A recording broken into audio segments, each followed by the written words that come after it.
Cayetano Heredia, tengo el placer de estar con ustedes hoy y gracias a la invitación de la doctora Beringer estamos involucrados en lo que significa este simposio, que nos han permitido esta hora para empezar. Y para nosotros es un gran honor participar en este simposio primeramente, evidentemente, por la presencia de ustedes, en segundo lugar, por la importancia del tema que se va a discutir en breves minutos, y en tercera instancia porque tenemos invitados de lujo para que nos puedan tanto exponer el tema en sí como para hacer la discusión respectiva.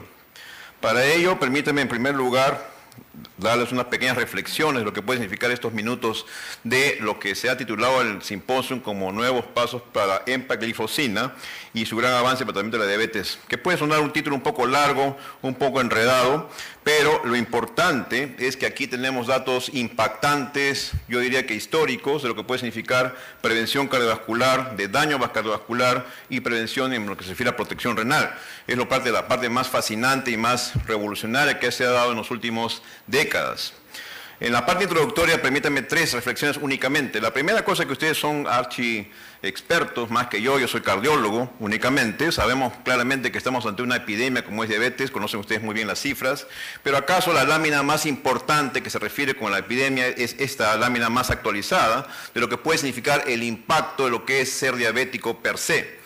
Y en esta lámina, que es una base de datos impresionante, casi 500.000 de pacientes seguidos a lo largo de los años y ver la mortalidad, lo más escalofriante, y se confirma la vieja teoría y exposición y basada en evidencia del profesor Hafner, que muchos no le creyeron mucho en verdad, publicado en el New England en el 98, hoy al 2015 se conoce esta base de datos donde un diabético per se, como ustedes ven acá, este es el diabético, tiene acaso la misma mortalidad a seguimiento largo de lo que puede significar un paciente infartado o un paciente con un stroke, lo cual significa el viejo adagio de que el diabético es un equivalente coronario o un equivalente aterosclerótico es tremendamente cierto. Eso es lo que significa ser un diabético. Y evidentemente las combinaciones son mucho más malignas, ser diabético y además con un stroke o ser diabético con un infarto, y peor aún el sujeto que tiene las 3 condiciones, donde tiene una hazard ratio de mortalidad de 7 veces más. Eso es lo que significa en buena cuenta tener diabetes mellitus. O sea que ustedes ven lo que significa el impacto epidemiológico. Esto es muy conocido, ¿por qué se mueren los diabéticos? Ciertamente hay discusiones locales, tenemos acá el doctor Elan Manrique que publica una serie local donde en su hospital menciona como otras causas preponderantes, pero internacionalmente se reconocen que las causas vasculares son las que más van a impactar a los pacientes diabéticos, llámese infarto, stroke o en general muerte súbita. También tenemos datos locales interesantes, importantes, como el del profesor Seclen, donde muestra lo que puede significar la prevalencia a nivel nacional, promedial de 7%. Pero como él muy bien acierta y muy bien resalta, eso no es lo más relevante. Lo más relevante es que la tasa encontrada de hiperglicemias es 23%, lo cual significa un tremendo número de pacientes que potencialmente pueden ser diabéticos no reconocidos.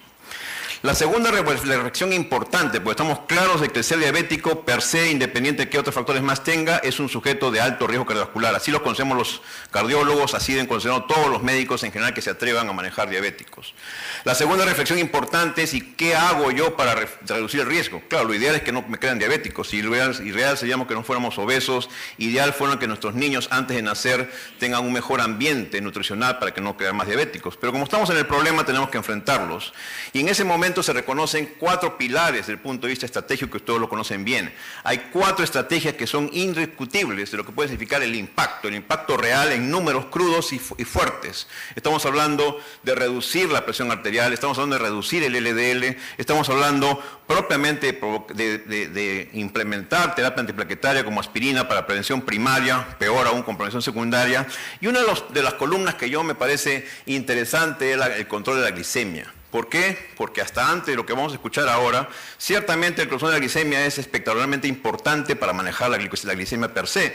Pero la pregunta de oro es si este control de glicemia iba de la mano con controles de puntos duros como mortalidad. Y la verdad es que para nuestros amigos los endocrinólogos no les iba muy bien, porque sus evidencias eran muy sólidas en daño microvascular. Nadie desconoce de que frena la retinopatía, frena la renonefropatía, frena todo lo micro, pero nada de lo macro. Y todo lo macro era lamentablemente no impactado. Los mega ensayos que todos ustedes conocen perfectamente no habían demostrado de ninguna manera impacto en mortalidad. Esa es la verdad del asunto. hasta lo que conocíamos. Salvo un par de estudios que hay que ser honestos y muy claros, metformina, y por eso que es un pilar, metformina con un subestudio muy pequeñito de sobrepeso y de prevención primaria sí demostró en una serie pequeña bajar eventos duros cardiovasculares.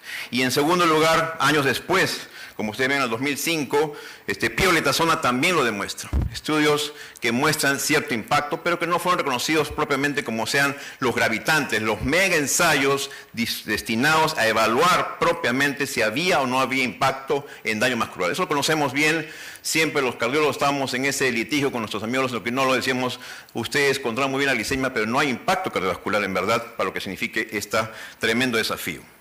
Y eso ha sido la historia de insulina y de todas las gamas de fármacos y familias interesantes que han aparecido progresivamente en los últimos, como ustedes ven, 100 años, no habían demostrado algo categórico, incuestionable, impactante y realmente revolucionario. Es lo que sabíamos hasta inclusive la última generación de medicamentos atractivos como los inhibidores de DPP-4. Y la tercera y última reflexión es esta justamente. Tenemos un mecanismo diferente, un mecanismo que se van a entrar en detalles. Tenemos expertos acá, así que no me compete hablar de esto. Pero hay una inhibición interesante de este SGLT2 que además de bajar la glicemia, como que es convencional, la intención era demostrar, y lo pongo acá como interrogante, si solamente es un mecanismo hipoglicemiante o no. Y justamente acá hay dos elementos involucrados. Aquí debemos estar reunidos cardiólogos y nefrólogos para poder escuchar lo apasionante que puede significar cómo una estrategia meramente, o si se quiere, específicamente diseñada para control de glicemia, acaso impacte a nivel cardiovascular, acaso impacte a nivel renal. Ese es el espectro. Tanto es así que para nosotros ya es una cosa muy interesante. Nuestros acostumbrados estudios clásicos del 4S, el año 94, siglo pasado, donde categóricamente las estatinas mostraron bajo en mortalidad, con un NNT de 30, pero 5 años de tratamiento. 5 años de tratamiento, 4.444 pacientes sometidos a una estatina y le bajó la mortalidad. Una historia. Año 2000, donde aparece los YECAS en forma impresionante, Ramipril con su estudio HOPE. HOPE demuestra con NNT 56 pacientes, 5 años de tratamiento para bajar una muerte. Y hoy vamos a escuchar algo interesante, espectacular, como una terapia hipoglicemiante, básicamente antidiabética, también logra algo interesante y atractivo que no voy a entrar en detalles. Bueno, para que no me escuchen más y no estén más aburridos de mi voz, tenemos invitados de lujo. En primer lugar, tenemos aquí lo que significa el invitado, el experto internacional al respecto.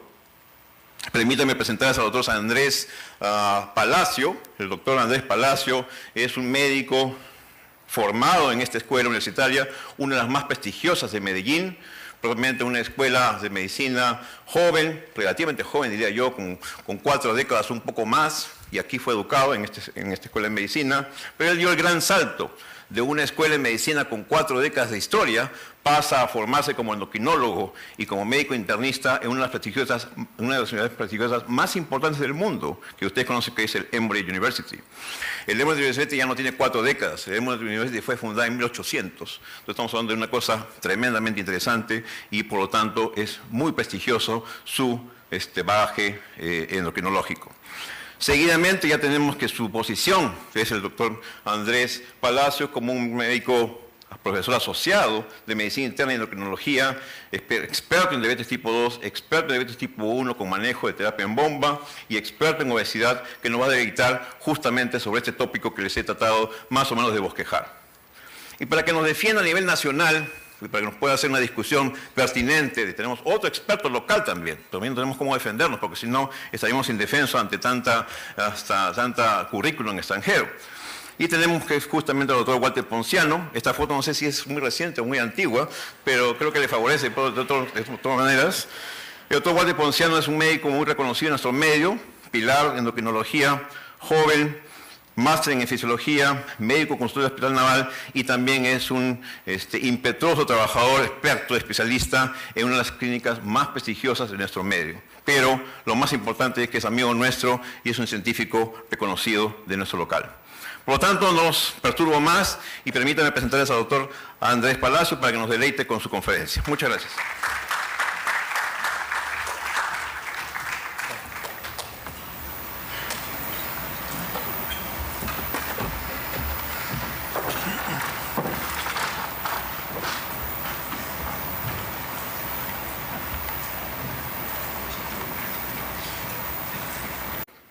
Para ello, permítanme en primer lugar darles unas pequeñas reflexiones de lo que puede significar estos minutos de lo que se ha titulado el simposio como nuevos pasos para empaglifosina y su gran avance en el tratamiento de la diabetes, que puede sonar un título un poco largo, un poco enredado, pero Cayetano Heredia, tengo el placer de estar con ustedes hoy y gracias a la invitación de la doctora Beringer estamos involucrados en lo que significa este simposio, que nos han permitido esta hora para empezar.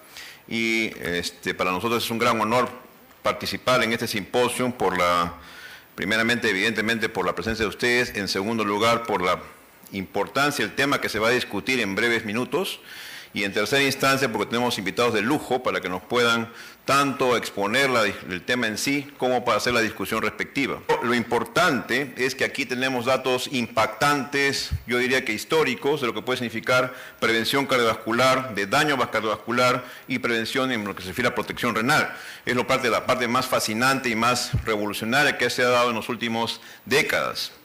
En la parte introductoria, permítanme 3 reflexiones únicamente. La primera cosa, que ustedes son expertos más que yo soy cardiólogo únicamente, sabemos claramente que estamos ante una epidemia como es diabetes, conocen ustedes muy bien las cifras, pero acaso la lámina más importante que se refiere con la epidemia